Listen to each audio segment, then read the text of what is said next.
Hi ಎಲ್ಲ ವಿದ್ಯಾರ್ಥಿಗಳಿಗೆ educate Karnataka ಚಾನಲ್ಗೆ ಸ್ವಾಗತ.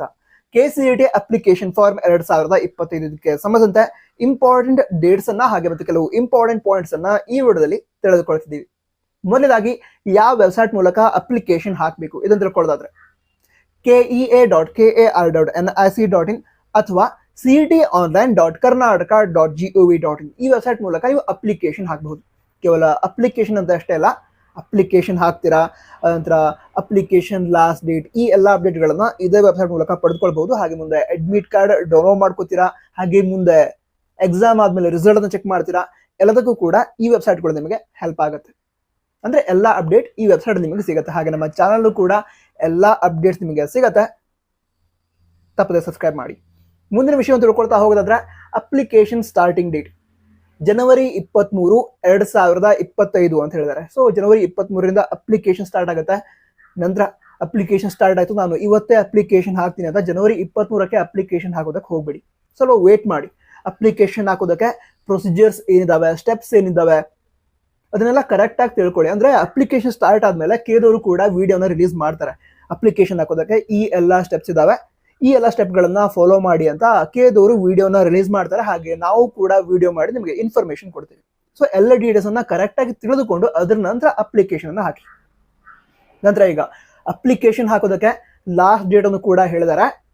ಫೆಬ್ರವರಿ 21, 2025 KCETಗೆ ಅಪ್ಲೈ ಮಾಡೋದಕ್ಕೆ ಲಾಸ್ಟ್ ಡೇಟ್ ಆಗಿರುತ್ತೆ ಅಂತ ಹೇಳಿದ್ದಾರೆ. ಓಕೆನಾ? ಸೊ ಫೆಬ್ರವರಿ 21ರ ಒಳಗೆ ವಿದ್ಯಾರ್ಥಿಗಳು ಅಪ್ಲಿಕೇಶನ್ ಹಾಕಬೇಕಾಗತ್ತೆ. ಸೊ ನೀವೀಗ ಜನವರಿ ಎಂಡ್ ಅಥವಾ ಫೆಬ್ರವರಿ ಫಸ್ಟ್ ವೀಕಲ್ಲಿ ಆರಾಮಾಗಿ ಅಪ್ಲಿಕೇಶನ್ ಹಾಕಿ ಎಲ್ಲ ಡೀಟೇಲ್ಸ್ ಅನ್ನ ತಿಳಿದುಕೊಂಡು. ನಂತರ ಈ ವರ್ಷ ಕೆಲವು ಚೇಂಜಸ್ ಅನ್ನು ಕೂಡ ಮಾಡಿದ್ದಾರೆ. ಏನಂತ ಹೇಳಿದ್ರೆ, ರಿಜಿಸ್ಟ್ರೇಷನ್ ಸಂದರ್ಭದಲ್ಲಿ ಈ ಹಿಂದಿನ ವರ್ಷಗಳಲ್ಲೂ ಕೂಡ ಮೊಬೈಲ್ ನಂಬರ್ ಎಂಟರ್ ಮಾಡಬೇಕಿತ್ತು. ಬಟ್ ಈ ವರ್ಷ ಆ ಮೊಬೈಲ್ ನಂಬರ್ನ ಇಂಪಾರ್ಟೆನ್ಸ್ ತುಂಬಾ ಜಾಸ್ತಿ ಆಗಿರುತ್ತೆ. ಅದಕ್ಕೋಸ್ಕರ ಈಗ ರಿಜಿಸ್ಟ್ರೇಷನ್ ಸಂದರ್ಭದಲ್ಲಿ ನೀವು ಮೊಬೈಲ್ ನಂಬರ್ನ ಎಂಟರ್ ಮಾಡ್ತೀರಾ. ಮೊಬೈಲ್ ನಂಬರ್ ಎಂಟರ್ ಮಾಡಿದಾಗ ರಿಜಿಸ್ಟ್ರೇಷನ್ ಮಾಡೋಕ್ಕಿಂತ ಮೊದಲು OTP ಬರುತ್ತೆ. ಆ OTPಯನ್ನ ಯೂಸ್ ಮಾಡಿಕೊಂಡು ನೀವು ರಿಜಿಸ್ಟ್ರೇಷನ್ ಕಂಪ್ಲೀಟ್ ಮಾಡ್ತೀರಾ.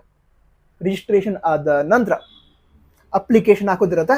ಅಪ್ಲಿಕೇಶನ್ ಅಲ್ಲಿ ನಿಮ್ಮ ಡೀಟೇಲ್ಸ್ ಏನಿರುತ್ತೆ ಆ ಎಲ್ಲ ಡೀಟೇಲ್ಸ್ ಅನ್ನ, ಹಾಗೆ ನೀವು ಯಾವ್ಯಾವ ಕೋಟಾಗಳನ್ನ ಕ್ಲೇಮ್ ಮಾಡ್ಬೇಕು ಅಂತಿರ್ತೀರಾ ಆ ಎಲ್ಲ ಕೋಟಾಗಳನ್ನ ಕ್ಲೇಮ್ ಮಾಡಿ ಅಪ್ಲಿಕೇಶನ್ ನ ಸಬ್ಮಿಟ್ ಮಾಡಬಹುದು. ಸಬ್ಮಿಟ್ ಮಾಡೋ ಸಂದರ್ಭದಲ್ಲಿ ಫೀಸ್ ಅನ್ನು ಕೂಡ ಪೇ ಮಾಡಬೇಕಾಗತ್ತೆ. ನಂತರ ಮತ್ತೊಂದು ಚೇಂಜಸ್ ಕೂಡ ಮಾಡಿದ್ದಾರೆ ಈ ವರ್ಷ. ಏನಂತ ಹೇಳಿದ್ರೆ, ಈಗ ಕ್ಲೇಮ್ಡ್ ಸರ್ಟಿಫಿಕೇಟ್ ಅದನ್ನು ಕೂಡ ವಿದ್ಯಾರ್ಥಿಗಳು ಡೌನ್ಲೋಡ್ ಮಾಡ್ಕೋಬೇಕಾಗುತ್ತೆ. ಕ್ಲೇಮ್ಸ್ ಸರ್ಟಿಫಿಕೇಟ್ ಅಂತ ಅಂದ್ರೆ ನೀವು ಯಾವ ಯಾವ ಕೋಟಾಗಳನ್ನ ಕ್ಲೇಮ್ ಮಾಡಿದಿರಾ ಅದಕ್ಕೆ ಸಂಬಂಧ ಒಂದು ಸರ್ಟಿಫಿಕೇಟ್ ಕೊಡ್ತಾರೆ. ಅದನ್ನ ಡೌನ್ಲೋಡ್ ಮಾಡ್ಕೋಬೇಕು. ಹಾಗೆ ಅಪ್ಲಿಕೇಶನ್ ಹಾಕಿರ್ತೀರಾ, ಸರಿನಾ? ಆ ಅಪ್ಲಿಕೇಶನ್ ಫಾರ್ಮ್ ಕೂಡ ಡೌನ್ಲೋಡ್ ಮಾಡ್ಕೊಂಡು ಅದರ ಪ್ರಿಂಟ್ಔಟ್ ಕೂಡ ನೀವು ಇಟ್ಕೊಂಡಿರ್ಬೇಕು. ಅದರ ನಂತರ ಈ ವರ್ಷ ಈ ಡಾಕ್ಯುಮೆಂಟ್ಸ್ ಏನಿದಾವೆ, ಫಾರ್ ಎಕ್ಸಾಂಪಲ್ ಈಗ ಇನ್ಕಮ್ ಸರ್ಟಿಫಿಕೇಟ್, ಕಾಸ್ಟ್ ಸರ್ಟಿಫಿಕೇಟ್, ಹಾಗೆ ಹೈದರಾಬಾದ್ ಕರ್ನಾಟಕ ವಿದ್ಯಾರ್ಥಿಗಳಿಗೆ 371G ಸರ್ಟಿಫಿಕೇಟ್ ಅಂತ ಇರುತ್ತೆ. ಆ ಎಲ್ಲ ಸರ್ಟಿಫಿಕೇಟ್ ಮೇಲೆ RD ನಂಬರ್ ಅಂತ ಇರುತ್ತೆ.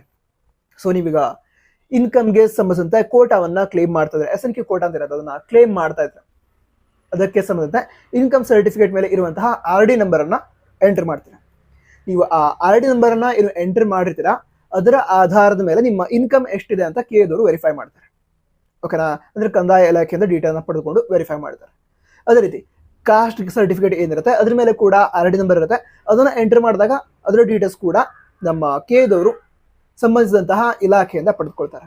ಹಾಗೆ 371G ಸರ್ಟಿಫಿಕೇಟ್ ಅದ್ರ ಮೇಲೆ ಕೂಡ RD ನಂಬರ್ ಇರುತ್ತೆ. ಅದರ ವೆರಿಫಿಕೇಶನ್ ಕೂಡ ಮಾಡ್ತಾರೆ.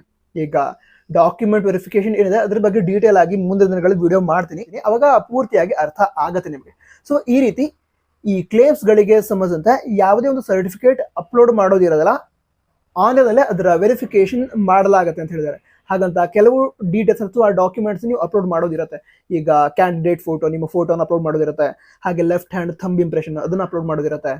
ಸಿಗ್ನೇಚರ್ನ ಸ್ಕ್ಯಾನ್ ಮಾಡಿ ಅಪ್ಲೋಡ್ ಮಾಡೋದಿರುತ್ತೆ. ಈ ರೀತಿ ಕೆಲವು ಡೀಟೇಲ್ಸ್ ಅನ್ನ ಅಪ್ಲೋಡ್ ಮಾಡೋದಿರುತ್ತೆ. ಬಟ್ ಕ್ಲೇಮ್ಸ್ಗಳಿಗೆ ಅಂದ್ರೆ ಕೋಟಾಗಳಿಗೆ ಸಂಬಂಧ ಯಾವುದೇ ಒಂದು ಡಾಕ್ಯುಮೆಂಟ್ ನ ಅಪ್ಲೋಡ್ ಮಾಡೋದು ಇರೋದಿಲ್ಲ ಅಂತ ನೋಟಿಫಿಕೇಶನ್ ಮೆನ್ಷನ್ ಮಾಡಿದ್ದಾರೆ. ನಂತರ ಅಪ್ಲಿಕೇಶನ್ ಹಾಕೋದಕ್ಕೆ ಯಾವ್ಯಾವ ಡಾಕ್ಯುಮೆಂಟ್ ಬೇಕು ಅಂತ ಒಂದು 2 ರಿಂದ 3 ದಿನ ಮೊದಲು ವಿಡಿಯೋನ ಮಾಡಿದ್ದೆ. ಚೆಕ್ ಮಾಡಿ ನಿಮ್ಗೆ ಹೆಲ್ಪ್ ಆಗುತ್ತೆ. ಅಂದ್ರೆ ಡಾಕ್ಯುಮೆಂಟ್ಸ್ ಅನ್ನ ರೆಡಿ ಮಾಡಿ ಇಟ್ಕೊಳ್ಳೋದಕ್ಕೆ ಹೆಲ್ಪ್ ಆಗುತ್ತೆ. ಚೆಕ್ ಮಾಡಿ. ವಿಡಿಯೋದ ಲಿಂಕ್ ಡಿಸ್ಕ್ರಿಪ್ಷನ್ ಅದೇ ರೀತಿ ಟಾಪ್ ಬಾಕ್ಸ್ ಅಲ್ಲಿ ಇರುತ್ತೆ. ಏನಾದ್ರು ಡೌಟ್ ಇದ್ರೆ ಕಮೆಂಟ್ ಬಾಕ್ಸ್ ತಿಳಿಸಿ. ಹಾಗೆ ನಮ್ಮ ಇನ್ಸ್ಟಾಗ್ರಾಮ್ ID ಹಾಗೆ ವಾಟ್ಸ್ಆಪ್ ಚಾನಲ್ನ ಫಾಲೋ ಮಾಡಿ. ಅಲ್ಲಿ ಕೂಡ ತುಂಬಾ ಇಂಪಾರ್ಟೆಂಟ್ ಇನ್ಫಾರ್ಮೇಶನ್ಸ್ ಅನ್ನ ಅಥವಾ ನಿಮ್ಮ ಡೌಟ್ಸ್ ಅನ್ನ ಕ್ಲಿಯರ್ ಮಾಡ್ತಾ ಇರ್ತೀವಿ. ನಮ್ಮ ಇನ್ಸ್ಟಾಗ್ರಾಮ್ ID ಹಾಗೆ ವಾಟ್ಸ್ಆಪ್ ಚಾನಲ್ ಜಾಯ್ನ್ ಆಗೋ ಲಿಂಕ್ ಡಿಸ್ಕ್ರಿಪ್ಷನ್ ಅದೇ ರೀತಿ ಟಾಪ್ ಬಾಕ್ಸ್ ಅಲ್ಲಿ ಇರುತ್ತೆ. ಚೆಕ್ ಮಾಡಿ. All the best. ಜೈ ಹಿಂದ್. ವಂದೇ ಮಾತರಂ.